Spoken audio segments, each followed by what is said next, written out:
Shalom, selamat pagi jemaat Tuhan. Berjumpa kembali dalam Doa Pagi Online. Mari datang ke hadirat Tuhan. Datang dengan penuh pengharapan. Sebab harapan tak sia-sia dalam Tuhan.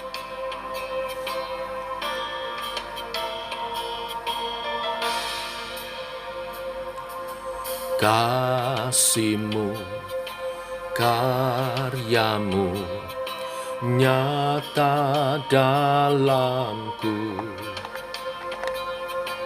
Kau pegang hidupku dalam tangan-Mu.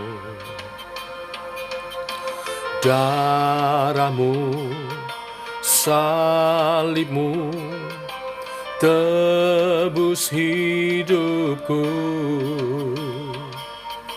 Nama-Mu berkuasa, sanggup bangkitkan. Harapanku di dalam-Mu, hanya Kau Yesus kuatku. Ku percaya, ku aman dalam-Mu.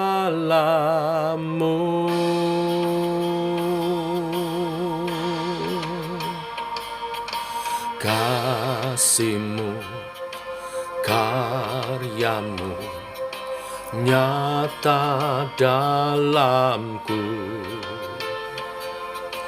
Kau pegang hidupku dalam tangan-Mu. Darah-Mu, salib-Mu tebus hidupku. Nama-Mu berkuasa, sanggup bangkitkan. Harapanku di dalam-Mu, hanya Kau Yesus kuatku.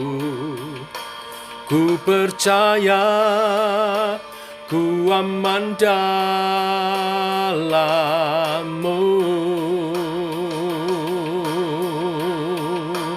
Harapanku di dalam-Mu, hanya Kau Yesus kuatku. Ku percaya, ku aman dalam-Mu.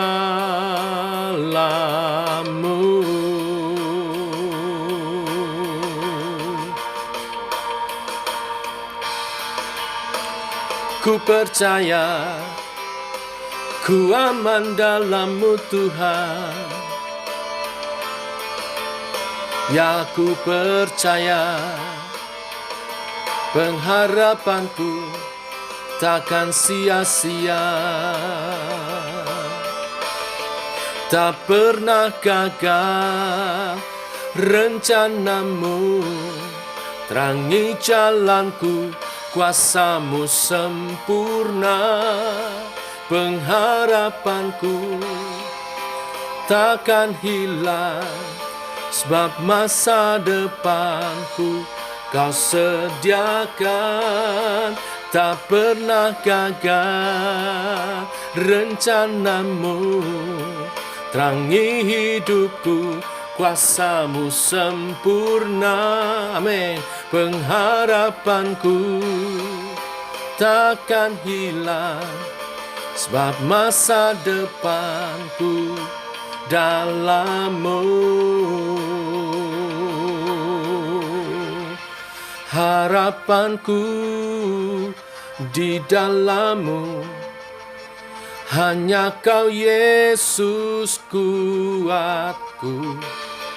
Ku percaya, ku aman dalam-Mu. Harapanku di dalam-Mu, hanya Kau Yesus kuatku. Ku percaya ku aman dalam-Mu.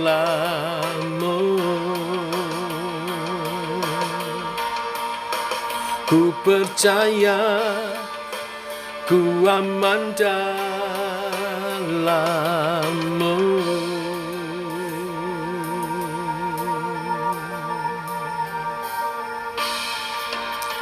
Haleluya, ku percaya ku aman dalam-Mu.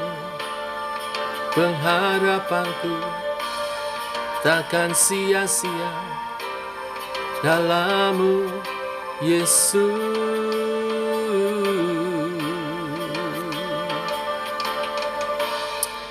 Haleluya.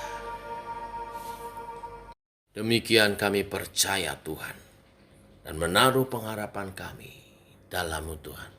Dan pengharapan yang ada di dalam Tuhan Yesus tidak pernah akan sirna sia-sia. Engkau memegang dengan tangan-Mu. Engkau memegang dengan kebenaran firman-Mu. Dan Engkau menjamin oleh Allah Roh Kudus yang menyertai kami. Teguhkan oleh kebenaran firman yang sebentar kami renungkan. Dalam nama Tuhan Yesus Kristus. Amin. Bapak Ibu, kita lanjutkan renungan firman Tuhan pagi hari ini. Roma pasal 8 ayat 31 sampai 39. Demikian firman Tuhan. Sebab itu, apakah yang akan kita katakan tentang semuanya itu? Jika Allah di pihak kita, siapakah yang akan melawan kita? Ya, yang tidak menyayangkan anaknya sendiri, tetapi yang menyerahkannya bagi kita semua. Bagaimanakah mungkin Ia tidak mengaruniakan segala sesuatu kepada kita bersama-sama dengan Dia? Siapakah yang akan menggugat orang-orang pilihan Allah? Allah yang membenarkan mereka. Siapakah yang akan menghukum mereka? Kristus Yesus yang telah mati, bahkan lebih lagi yang telah bangkit, yang juga duduk di sebelah kanan Allah, yang malah menjadi pembela bagi kita. Siapakah yang akan memisahkan kita dari kasih Kristus?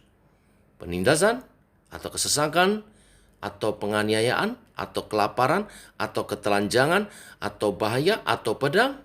Seperti ada tertulis, oleh karena engkau kami ada dalam bahaya maut sepanjang hari. Kami telah dianggap sebagai domba-domba sembelihan. Tetapi dalam semuanya itu kita lebih daripada orang-orang yang menang oleh Dia yang telah mengasihi kita. Sebab aku yakin bahwa baik maut maupun hidup, baik malaikat-malaikat maupun pemerintah-pemerintah, baik yang ada sekarang maupun yang akan datang, atau kuasa-kuasa, baik yang di atas maupun yang di bawah, ataupun semua makhluk lain, tidak akan dapat memisahkan kita dari kasih Allah yang ada dalam Kristus Yesus Tuhan kita. Amin. Bapak Ibu, perikop ini dibuka dengan kata semuanya itu. Ini menggambarkan bahwa bagian ini merupakan penutup atau rangkaian penjelasan dari apa yang Paulus sampaikan. Dari pasal 5 sampai pasal 8. Paulus menerangkan bagaimana kehidupan mereka yang sudah di dalam Kristus. Transformasi hidup di dalam Kristus ini diwarnai dengan kasih karunia, damai sejahtera, pengharapan, dan pembenaran. Di pasal 5. Orang-orang Kristen tidak lagi kalah oleh dosa maupun terkungkung dalam legalisme Taurat dan juga dosa di pasal 6 dan 7. Ini semua dimungkinkan karena Roh Kudus terus-menerus meyakinkan, menguatkan, dan memimpin mereka ke dalam kekudusan di pasal 8 dari ayat pertama. Bahkan penderitaan pun tidak akan mampu menggagalkan pengharapan keselamatan kita. Di ayat 18-24. Dan kemudian karena Allah akan menolong kita dan mengerjakan kebaikan di dalamnya. Semua berkat rohani yang luar biasa ini dirangkum oleh Paulus dalam sebuah kalimat. Jika Allah di pihak kita, siapakah lawan kita? Ya, jika Allah di pihak kita, Terjemahan secara hurufiahnya lebih, jika Allah adalah untuk kita. Jadi bukan hanya di pihak kita, melainkan untuk kita. Ini sebuah ungkapan yang luar biasa.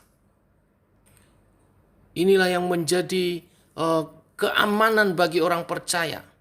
Jika Allah bagi kita, tidak ada yang dapat melawan kita. Bukan berarti tidak ada perlawanan. Namun tidak akan ada yang menang dalam perlawanan tersebut. Karena pasti kita akan mengalahkannya. Mungkin kita dapat diserang, tetapi tidak dapat dikalahkan. Apakah yang menjadi bukti bahwa Allah adalah untuk kita atau Allah di pihak kita? Di ayat 32, Paulus mengatakan, Ia yang tidak menyayangkan anaknya sendiri, tetapi yang menyerahkannya bagi kita semua. Ya, bagaimana mungkin Ia tidak mengaruniakan segala sesuatu kepada kita bersama-sama dengan Dia? Penekanan kepada anugerah memberikan anaknya sendiri. Bapak Ibu, memberikan seorang anak demi kepentingan orang lain merupakan pengorbanan yang tak terkatakan. Tindakan ini menjadi lebih istimewa apalagi kalau anak yang diserahkan tersebut akan mengalami berbagai penderitaan demi orang lain. Itulah yang dilakukan Bapa bagi kita. Jika yang paling berharga sudah diserahkan untuk keselamatan kita, maka segala sesuatu yang lain juga akan dikaruniakan bersama-sama dengan Dia. Tapi kita mesti pahami segala sesuatu yang diperlukan di dalam hal ini adalah dalam hal keselamatan kita. Bukan segala sesuatu yang kita inginkan. Segala sesuatu yang kita butuhkan untuk jaminan keselamatan. Ini artinya sekali Allah menyelamatkan kita, Dia akan menyediakan segala sesuatu yang diperlukan sehingga keselamatan itu tidak akan gagal. Dia akan menjamin keselamatan itu. Jaminan atau kepastian adalah barang yang mahal di tengah dunia ini. Karena dunia ini serba tidak pasti, Bapak Ibu Saudara sekalian. Rasul Paulus meyakinkan kita bahwa keselamatan yang ada di dalam Yesus Kristus tidak bersifat spekulatif. Tidak ada kata semoga, moga-moga. Jika sesuai harapan, jika Allah berkenan, tidak. Dalam kaitan dengan keselamatan kita, semua kemungkinan buruk tidak akan menggagalkannya. Poin ini disampaikan Paulus melalui serangkaian pertanyaan. Pertama, tidak ada yang akan menggugat kita. Menggugat berarti menuduh atau mendakwa terhadap seseorang. Tuduhan ini biasanya dikaitkan dengan pelanggaran yang dilakukan orang-orang yang dituduh. Bapak Ibu Saudara sekalian, orang-orang pilihan tidak boleh hidup di bawah tekanan tuduhan. Perhatikan ini, mengapa? Karena Allah yang telah membenarkan kita. Sayangnya, seringkali kita yang telah sudah dibenarkan, dibebaskan, masih hidup dalam tuduhan-tuduhan. Yang lebih memprihatinkan lagi, seringkali kita justru menuduh orang lain. Tidak layaklah seakan-akan kita ini ya yang paling mengerti, paling suci, paling kudus. Ingat, Allah yang membenarkan. Penekanan pada Allah terletak pada statusnya sebagai pembenar. Allah adalah yang membenarkan. Dia sebagai hakim tertinggi, keputusannya pasti tidak dapat diganggu gugat. Tidak ada banding, mutlak. Karena pembenaran datang dari Allah. Kepastian tentang pembenaran ilahi ini sangat penting untuk dipahami dan diyakini. Sehingga kita tidak membiarkan diri merasa tertuduh karena kegagalan dan dosa kita. Bila ada keraguan tentang keselamatan kita karena perasaan tidak layak untuk dikasihi oleh Allah, semua perasaan itu adalah bentuk kesombongan. Kita merasa bahwa kesalahan kita seharusnya memiliki andil dalam keselamatan. Oh tidak, kita diselamatkan oleh karena iman percaya kepada Yesus Kristus dalam karya penebusannya. Demikian juga kita tidak lagi menuduh orang lain, menghakimi orang lain.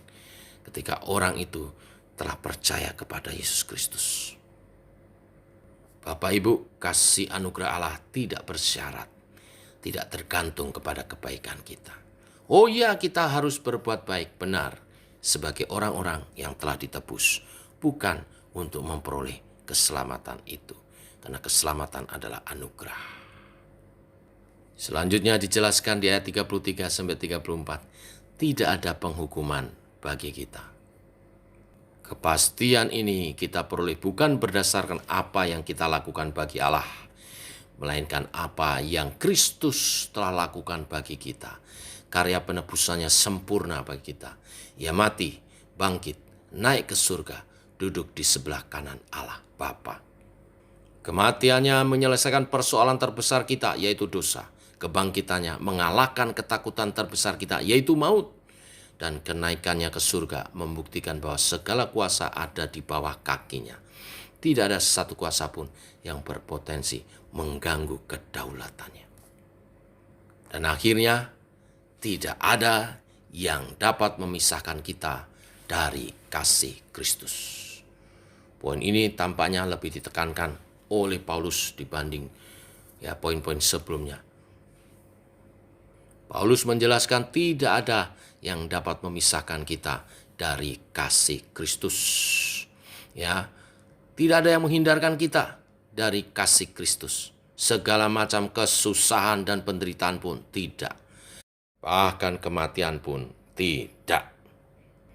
Kristus menjamin dalam segala pergumulan, akan segala penderitaan apapun, pergumulan hidup apapun, kita akan menang. Bukan hanya kita akan menang, tetapi dikatakan kita akan menjadi lebih daripada pemenang. Penganiayaan dan kesusahan hanya akan menguatkan pengharapan kita. Ini luar biasa. Semua itu mengerjakan kebaikan bagi kita. Di ayat 28, bahkan ketika kematian datang, hal itu hanyalah pintu masuk kepada kebahagiaan dan kemuliaan yang lebih besar. Kematian bagi orang percaya bukanlah kekalahan, melainkan permulaan periode kemenangan yang lebih besar. Sungguh, tidak ada sesuatu maupun seorang pun yang sanggup memisahkan kita dari kasih Kristus. Amin. Inilah berita firman hari ini. Mari kita berdoa. Bapa dalam surga, kami mengucap syukur. Oleh anugerah dan kasih-Mu, pagi hari ini kami bangun dalam keadaan sehat. Semua karena pertolongan-Mu. Bahkan Engkau menganugerahi kepada kami kebenaran firman untuk kami renungkan sepanjang hari ini. Kebenaran firman yang menguatkan iman kami di dalam Engkau. Bahwa Engkau menjamin keselamatan kami. Pergumulan penderitaan di dunia ini pun bahkan tidak menjauhkan kami dari kasih-Mu Tuhan. Engkau membuatnya mendatangkan kebaikan bagi kami, bagi iman percaya kami, bagi karakter kami yang terus dibentuk makin serupa dengan Kristus. Terima kasih Tuhan.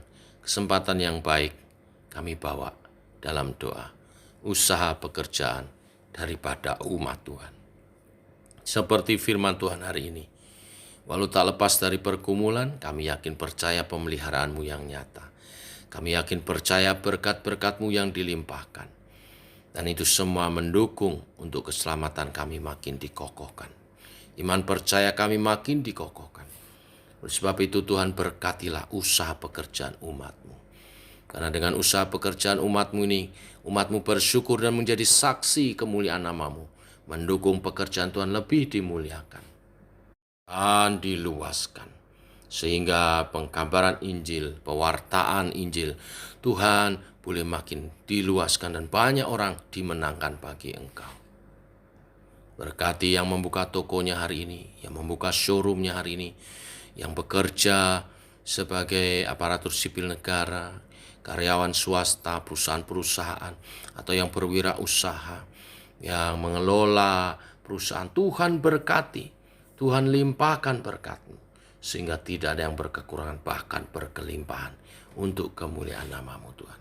Untuk kerajaan-Mu makin diluaskan, nama-Mu makin dimasyhurkan.